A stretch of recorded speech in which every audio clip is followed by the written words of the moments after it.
Welcome back to the On the Table Gaming podcast. I'm Chase from On the Table Gaming. Today we're going to be taking a look at the neutrals in the 2021 update for A Song of Ice and Fire the Miniatures game, guided by A Song of Ice and Fire game designer Michael Shinall. Special thanks to all of our patrons for helping to make this podcast possible. And be sure to head on over to the newly formed On the Table Gaming Facebook group to share your hobby pictures, talk card games, board games, and tabletop war games, and just help us build a positive and supportive gaming community. You can also leave suggestions for Table Talk, our weekly video series, where me and my co-host Simon explore the wider world of tabletop gaming. With that being said, the visions burn bright this week, and it's best to not let the Boltons to their own devices for too long. So Michael, thanks so much for coming on.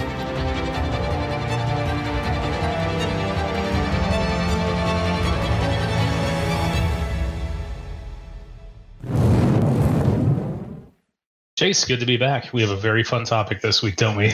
Oh boy, getting into the neutrals here. But actually, before we do that, on the last episode, we asked for people to submit examples of their Baratheon painted miniatures on our Facebook page. And man, we got like over 60 beautiful images here. So let's take a second and look through. Did any of these like stand out or catch your eye? Quite a number of them, actually. But, we can always give credit for, all of them going down, all these 60 plus people that posted. But it'll be an hour-long episode of just that. And it's audio only right now. So really good stuff. Imagine a well-painted unit of stag knights. But actually, speaking of just generally well-painted Baratheons, Tony Wychoff, which also, by the way, Chase myself, probably going to butcher all these last names. True. Posted a ton of his painted stuff, and he does a great job with the scenic bases and also just the hand painted filigree and everything around there. So that one just jumps out. This is obviously like someone who has put a lot of pride into what they've done. Not to say that everyone else hasn't, but this one is just, I will say this one goes above and beyond.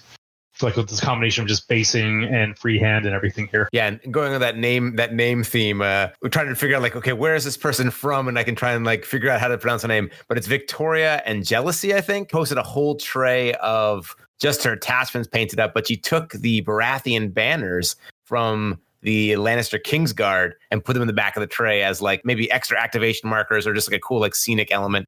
That was also a kind of a great variety of miniatures in there. Yeah, another one that I saw on the poster that I liked was by Kavala Naido. Don't know which one specifically, but just a very well-painted Baratheon Master Ward. Just, again, good clean paint job there, which metal is one of those things that you can very easily just make look kind of not great. But when it's done well, a lot of people, they'll just throw in a wash and call it done. But when the attention to detail is actually taken, especially when you're painting yellows, it can really just jump out. That one was so clean, and also that's a really good photo of it. You're just like scrolling through it, just like really pops and stands out. Yeah, good quality photos to go a long way because you can have some things that look amazing, but then you have a photo and it's like. But speaking of ones that really caught my eye when we're looking through the thread there's one by Christian Antipathy Feltman, just for the vibrant greens that he did on his Rindley and his Stag Knights that he has there. Did you see the ones by Titus Paulo? Yeah, that was another. Actually, that was another one on my list right here. So. Oh my gosh. I mean, that not only did those look really good, but he posted like a whole set of like 6 trays worth of things painted that way. Fantastic. Yeah. Just shows the full dedicated to the stag cause. But stags are like old news. I mean, they're last week, right? That's true. Yeah, we got to move on. I can hear the hounds in the distance coming, so we might not have that much time. So let's jump right into it with the big reveals for this week were the neutral faction reveals for the 2021 update. So let's get in on these neutrals then. And the question's been asked for a while, sometimes sort of teasingly, are neutrals a real faction? Or do they get to play at the big boy leagues? Well, the thing is that that's as we talked about in the article there, it is kind of a mixed thing. They are their own standalone faction that can be played as one. So it depends on your rough definition of what that means. If it means that they have their own unique units that only they can use, then, well, no, they're not a unique faction because everyone, with the exception of those dirty free folk, can use them. Oh, wow. Low blow. But if your definition is that, they can play them as their own standalone army, then yes, they are. So when we were looking through the updates, the thing that when we came across neutrals was that kind of split personality when it came to their role in the game. They are, the mercenaries of Westeros, Essos, and beyond, and also all of the independent players that are just in it for themselves. Therefore, they can align themselves with any of the great, houses, major factions that are out there. On the other hand, you still want to be able to play them as their own thing. So, this is kind of the organic approach when we were reevaluating all the elements of the game, is that, there's no set template that you can apply to every single faction and every situation and have it come out the same. There's similarities, but really each has to be taken as its own just kind of unique entity. And with the neutrals, it was, okay, what role do we want them to have in the game, which we had defined? And then it was, how do we best bring that role to the forefront while keeping all of the elements that made them unique, in line? So basically, how are we going about balancing the fact that you can play them on their own and they should feel unique? They shouldn't feel just kind of plain. But on the same hand, you're going to have things that can be incorporated into armies across the entire board. And so, how are you really tackling that then? It looks like by having a somewhat potent tactics deck then. So the tactic deck functions really similar to its original design, in which it has a lot of just kind of generically good effects, but nothing really specific. And you'll see as we're going through here that, they've got bonuses. They give them like, okay, here's a small bonus of an extra to hit, or, blocking a wound. Or here's a condition token, or, here you get to reroll a morale test. So there's a lot of just generically good benefits in here, but there's nothing really specific like you would find in some of the other tactics deck. Like looking at the Baratheons, you have a lot of kind of retribution themed stuff. Mm-hmm. When looking at the Free Folk, you have effects that are reliant on ganging up and units sharing, traits and similarities across your army. With, Lannisters, you have counterplay and denial. You have focused themes. Whereas with the generic neutral deck, it's kind of just, these are all good effects, but it doesn't really push them into any one direction. So you've got a good toolkit here, which I want to say is actually different than the way the Night's Watch approaches a toolkit, that they actually have like stacking benefits in their vow system that, makes their units better. These are just kind of things that are, very good, but nothing groundbreaking. Those cards are more focused in the commanders, because that's really where we decided the personality for the neutrals lie. Is these individually powerful characters that are leading the armies. That's always been a big central focus for Song of Ice and Fire. But with the neutrals, it just makes that much more sense because, again, as we spoke about in the article, you can have factions that are aligned like a philosophy. Like Starks, as a faction, you have the Tullys, you got the Umbers. They're all dedicated bannermen of House Stark, but they're Northerners first and foremost, and that's what binds them together. With the neutrals, it tends to be just, there's not really a mentality that binds them together.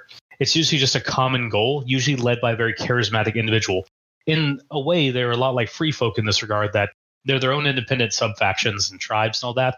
But when someone who is very charismatic or very powerful, or, whatever brand of, that cult of personality you want to say, comes together and pulls them in, that's when they're their strongest. And yet they'll side up with all these sorts of different people as well. Where us Free Folk, we're not going to be standing side by side with some crows, at least not very often. But let's talk about maybe one of the tactics cards that jumped out immediately was this meticulous planning, which I think sort of speaks to your comments there about the importance of commanders for the neutrals. So meticulous planning now, end of the round, search your tactics deck for one commander tactics card and add it to your hand, then shuffle your tactics deck, or start of any turn, if you control the letter zone on the tactics board, you can search your tactics deck for one commander tactics card and add it to your hand as well. So this is sort of speaking to that idea of the commander being like a really essential part of the neutral faction. The commander and their cards are going to define the play style of what your army does.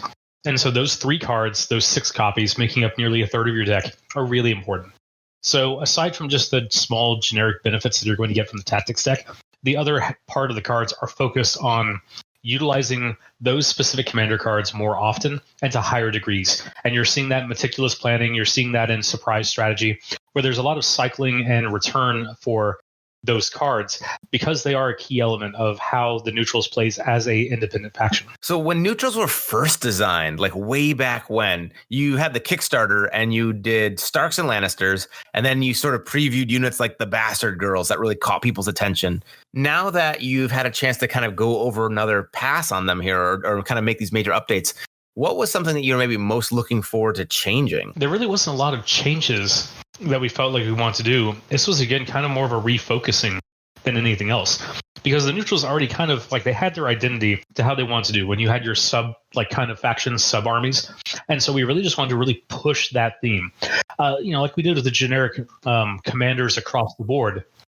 we made an effort to really focus their personalities and their play styles. Well, that was doubly so with the neutrals because they're not only bringing their specific commanders, but they're usually bringing a whole host of units that synergize within each other as well. And we see some kind of somewhat similar newer mechanics here, like Spoils of War has that ability to put a token on it. It almost has like an echo a little bit faintly of like the pillage mechanic. That was actually a byproduct more of the streamlining process, where as part of the thing we wanted to do is we wanted to have tactics cards that had effects throughout the game, and then you never drew a card and felt like, well, this is just eating up a space in my hand and it's just a dead card.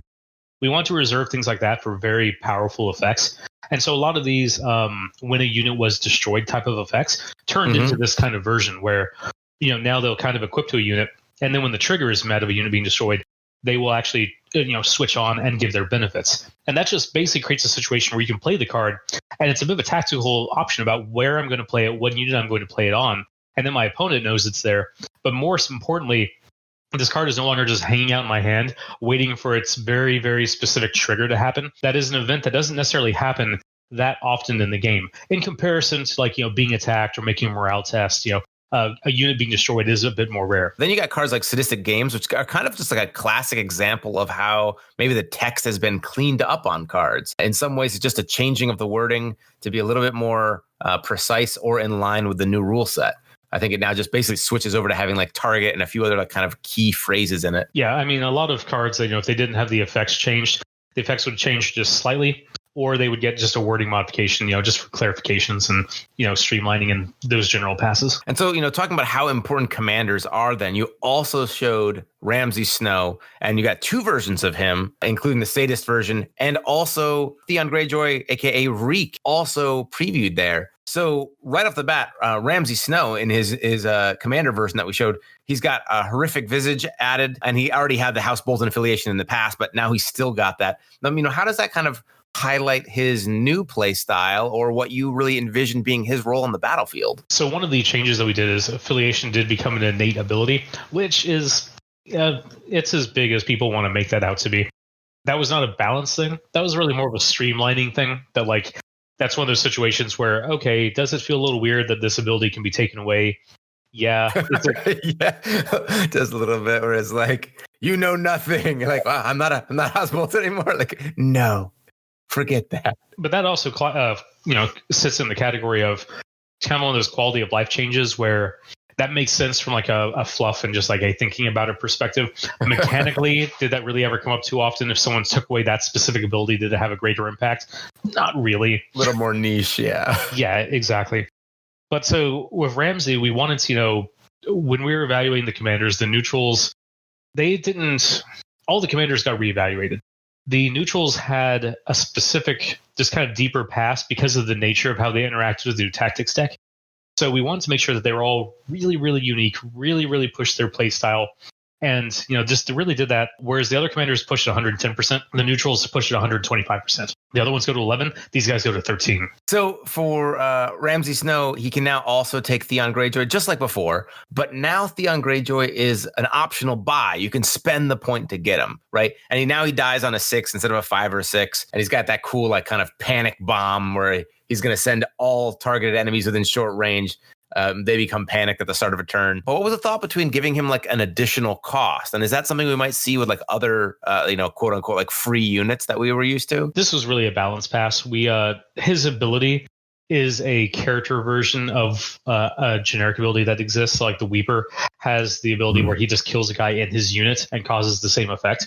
Theon has his where it can potentially kill himself, but it's effectively the same order. And that was really just a balancing pass thing. This was too powerful to be free. So when you're taking Ramsey's attachment, you're paying points, so you could build that into his cost. Right. But as a commander, he's free. So that's something that you had to constantly factor in is like, well, he's getting Reek every time as a commander, also as an attachment for free. And it made more sense in this case to assign a point cost to him. That way we could work independently of Theon and have the commander be balanced, versus the attachment version. So in fact, by decoupling them, it's just going to make it more easy for you to precisely balance things, and you can kind of tweak things more easily. There's like another lever you can pull. It also opens up more player options as well, because there are players who might just want to take Ramsey's attachment, but don't want to take Theon. Instead of a 2-point attachment versus a 3-point attachment, that can be a big deal.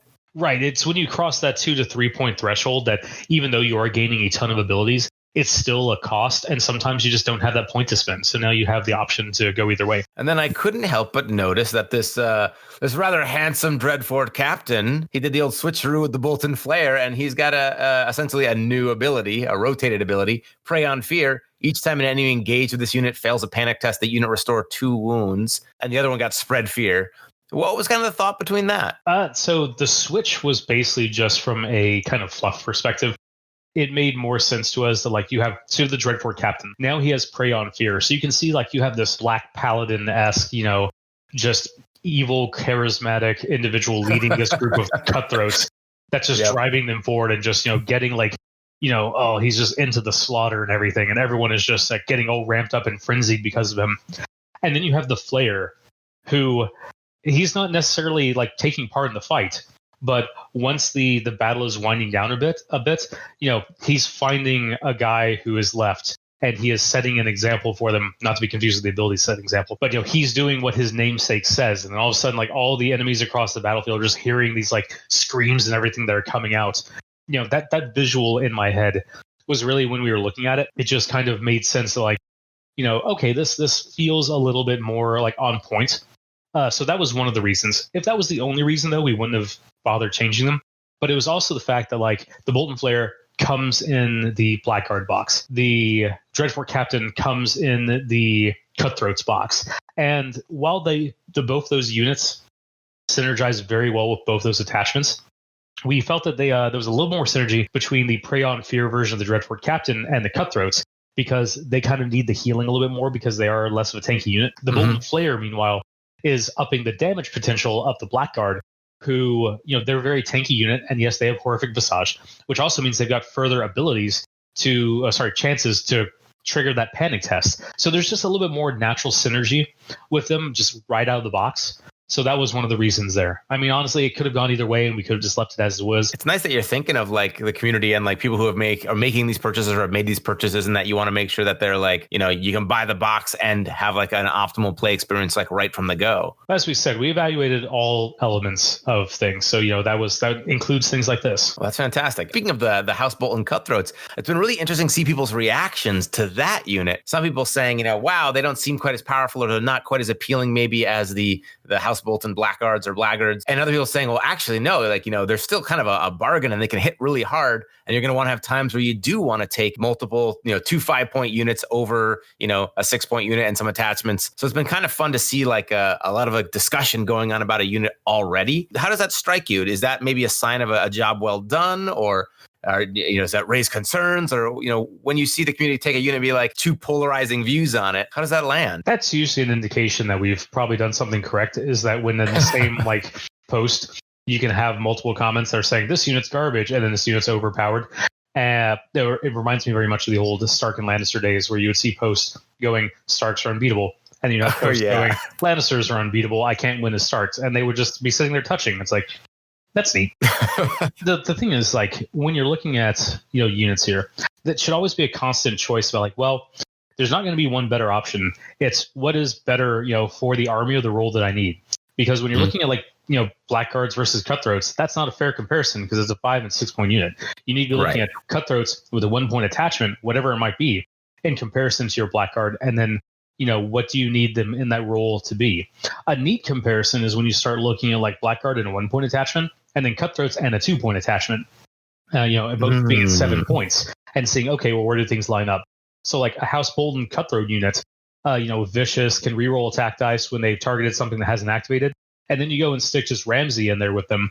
And let's just say just baseline Ramsey, Sadist, without Reek, just to keep it at 7 points. You're gaining fuel by slaughter in that situation, so you're able to restore wounds for keeping your damage up. You're gaining intimidating presence, so your damage is going up even further. Yeah, that's pretty beastly. And they hit pretty hard as is. Like 4+ is a little bit more typical of that point range, but 7 dice with the rerolls and Vicious. That Vicious is going to come in handy. And it's everything that you showed had Vicious on it, all the units.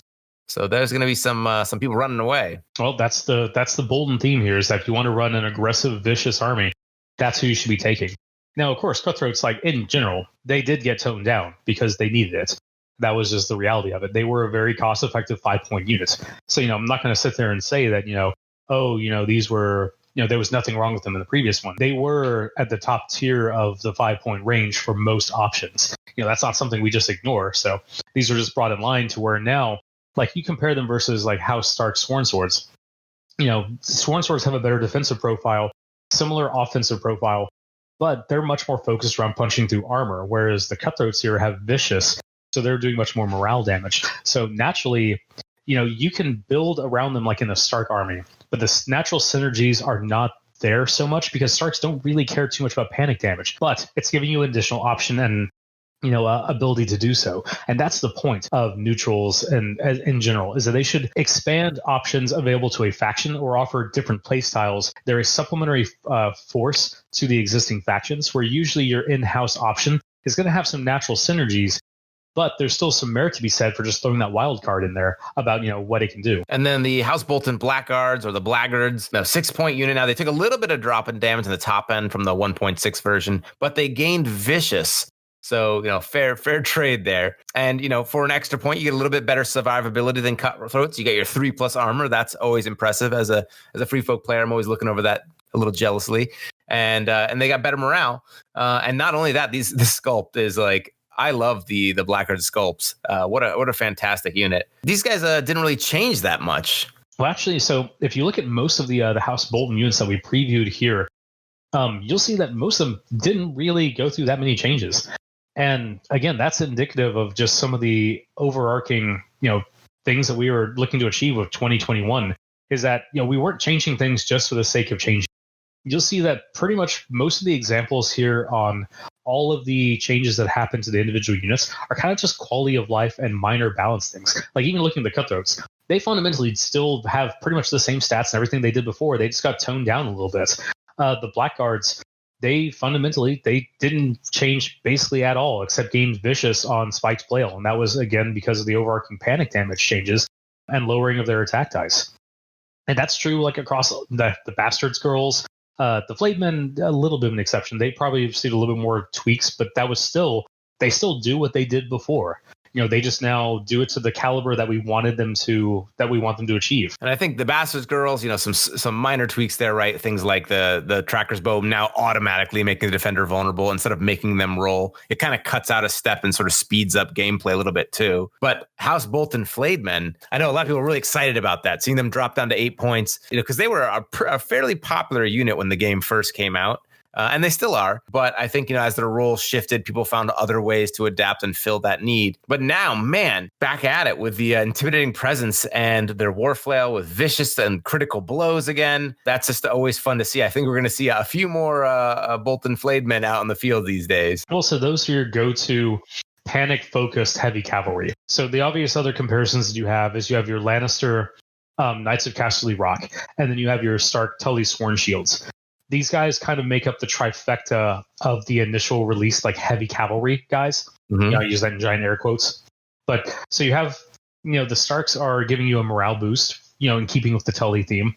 The Flayed Men here are giving you Vicious. And while they don't have the raw offensive punch of the other 8-point cavalry, which we haven't showcased yet, so, not really going to talk about those too much, they do their damage through panic. They have critical blow on the charge, but once they get locked into a combat, they're really reliant on most of their damage is coming through panic. Because for an 8-point unit, 7 dice to 3+ with no other keywords, I mean, that's kind of like eh. So you see that their damage is coming through with Vicious and Intimidating Presence, which is a unique role compared to the Tullys or the Knights of Casterly Rock and how they function. That says a fantastic keyword, Intimidating Presence, in this army. Especially with the Boltons that you've showcased here, because they can get around the battlefield somewhat quickly and get engaged in combat. So that's really going to make a difference with every other Bolton unit having Vicious, being able to benefit from that. I mentioned it in the article as well, but I think that is actually going to be the low-key main use that a skilled player should be utilizing the Flayed Men for, is not so much being an independent damage source, but being a supplemental damage force to have that mobile, intimidating presence ability just across the army. Yeah, absolutely. Oh my gosh. Really, all these changes, I think, have been really interesting, thought-provoking. I know, Mike from Off the Wall Games has been a long time, neutral purist, and he was just blown away and incredibly excited, already off like kind of theory crafting and positing what ifs or potential ways he might play or how it's going to change his lists. But, overall, really exciting. And I think this stays in line with what we saw with the Baratheons, although perhaps the neutral players are a little bit more excited because I feel like sometimes, they were the few, the proud for so long. And to kind of see these great shifts. I mean, I think some of the tactics cards that really caught their eyes as well were like issue commands. When your commander activates, instead of performing an action this turn, you target one other friendly unit in long range and they get a free charge action or attack. Or you get to remove, at the start of a turn, remove a friendly combat unit's order, and they get to use another order that round. So they can like basically use 2 orders in a round. That's going to be scary. That actually is probably my favorite card in the entire deck, just because looking at even just the neutrals. So you have Theon Greyjoy being able to, set an example twice per round to just, really dish out the panic. You have the Bolton Flare able to just double tap usage of his spread fear ability. And then people need to also remember that, Roos, commander version, has that ability as well. So, this is just your ability to just double tap those things down. And this is just limiting yourself to just what House Bolton has access to if you want to be like a fluff purist here. Because like one of the initial things I was considering with this article was posting up like an army list. And one of the things I had done was I had thrown in a unit of Stormcrow mercenaries for Ramsey because I wanted to really make use of that affiliation House Bolton, but also because they have adaptive to give them that -1 cost. Now all of a sudden Ramsey running Theon there in the units. You have a 5 points affiliation House Bolton unit with horrific visage, and then you also have them with Theon being able to throw down his panic effects out there. Really solid, just a little cheap unit. Man, okay, so we get to hopefully see some. That's something else on the horizon as well. Then maybe we could see down the line some Stormcrows or something when you cycle back around to neutrals here. Yeah, we can definitely see, but we have we have a bunch of factions to cover and everything. So we definitely don't want to spend all the time on neutrals because, frankly, that could have been, 3 articles in itself, just talking about the established ones that we currently have with Vargo, Dario, and, the Boltons in general. Well, as a quick aside here, when you were initially designing these factions for the game and you decided to come out with Lannister, Stark, and neutrals, why House Bolton for such early units?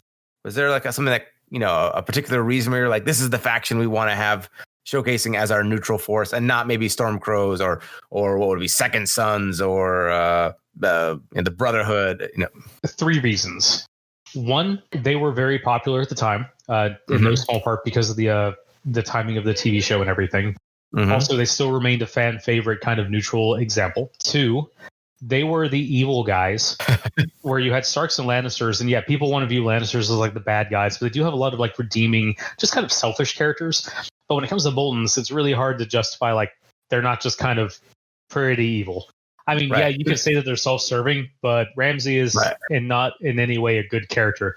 Roos is in very few ways actually, I'm going to say no, he's not a good character in any way. So, we got to design this really just kind of vicious, just evil-looking aesthetic that was really in contrast to the Starks and Lannisters. And 3rd, because I really like Okay, fair enough. I did happen to notice that it was like, you have a pretty amazing art here on the Dreadfort caption. It definitely suits you well, sir. I don't really know how to take that, but just a small like assuage to that was actually not done by my request. I am not a fan of putting myself. That's just how people know you. That's how they just know you. And they're like, we're going to pay homage to him by giving him this. That's the character they picked.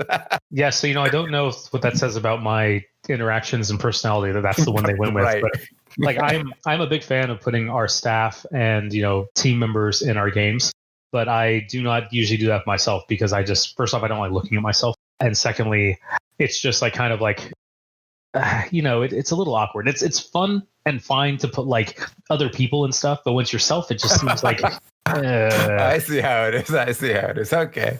Well, unfortunately, Michael, I'm sorry to say this, but I think that Dreadfort captain is going to be seeing a lot of play. So you might be seeing a lot of yourself, what we say, on the table.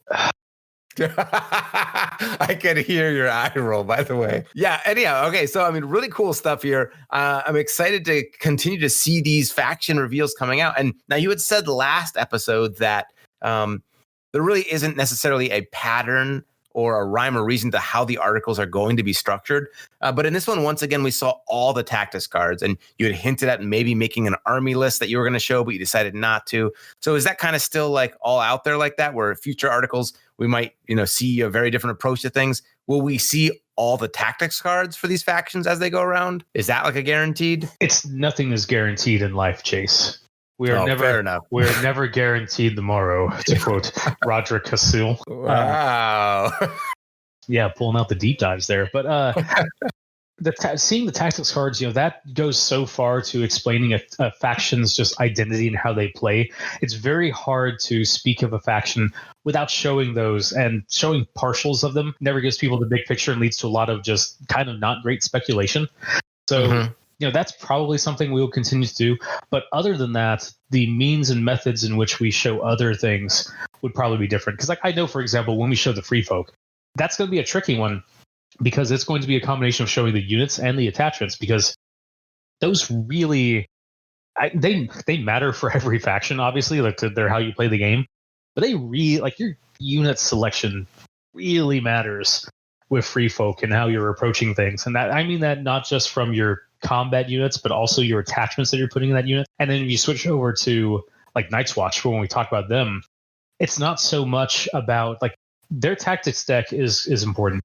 Their commanders and NCUs I would put them above their combat units. And that sounds like a very strange thing to say, but that's because of the way their tactics deck functions with their vow mechanics. That just is such an important focus that the units that they're being affected by that almost take a secondary role to, being able to just dynamically modify how things work in real time during the game. So, like I said, it's going to be a unique experience with each of the factions that we speak about. I know there's a lot of people mentioning about Targaryens, a lot of people, clamoring for more reveals of them ever since you revealed that you're going to have 4 commander tactics cards for each commander. That's going to be crazy. So that's another exciting thing people are looking forward to. Got to make sure there's some Targaryen love out there. I have to say that Targaryens are probably going to be one of the easier ones to discuss, because there's going to be such a focus there on their commanders and their tactics cards. Like, that's almost a given that's really going to be what we have to focus on there, versus individual units or NCUs. Like, that has to be the focus, because that is the unique aspect of their army. Well, that's exciting. I can't wait to see what's up next then. It was really cool seeing people's Baratheon paint jobs. They looked fantastic. Michael, actually, you in the past have even showcased some of your painted miniatures. You had some nice painted Baratheons. You had some nice painted Bolton forces. No, I did not, good sir. you had some nice painted Boltons. Did that make when you got stuck in Canada, those get stuck with you? Did you travel with a bunch of Bolton miniatures, or how does that work? No, they're currently locked in my domicile back in Atlanta. So it's almost like there's just this vast treasure trove of unlocked, mysteries and secrets that's sitting there just ripe for the taking, should anyone be brave enough to get there. I do want to say, though, I absolutely trapped everything I own before I left. Oh man, all I'm hearing is that there could be some great creator content. It could be like a series where 12 different creators try to get into the house to find Michael Shinall's hidden stash of Bolton painted miniatures. But I think I know you a little bit now, so I would know how to do that. So I would not be the first person, and I would not be the last person, because I know you'd be planning for that. Yeah. So Chase, that's actually a very smart comment. And I guess for any of the teams that are getting out there to try to do this, if you're the first one in, you're going to spring the initial traps. If you're the last one in, you're going to spring what I call the coward traps. So somewhere in the middle is really where you want to be. You gotta get inside your head. See, the deviousness. This is the same guy when we did our Patreon play. We did that Among Us game with you and Fabio and some patrons, and you were like, "Oh, I don't know how to play." First round, you murdered me first 10 seconds into the game. And you convinced everybody that you were new to the game when really you knew what you were doing. You had what was it? It was 80 hours played or something on your Steam account. I was like, son of a gun. I did warn you not to trust me. Lesson learned.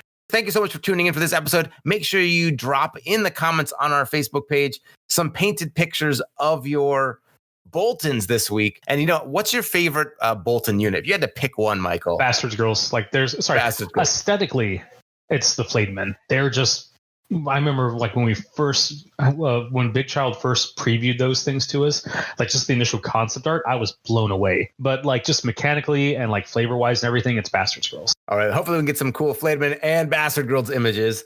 And that was a pretty quick response there, Michael. That was like almost like a Tormund almost came out really quick there. Not the first time I've been asked that question. Fair enough. That's very true. That's very true. All right. Well, thank you so much for coming on, and keep up the awesome work. It's been really exciting to see all these teases as they've come along. And for everyone listening, thanks so much. See you next week. And in the meantime, hope you get your miniatures on the table.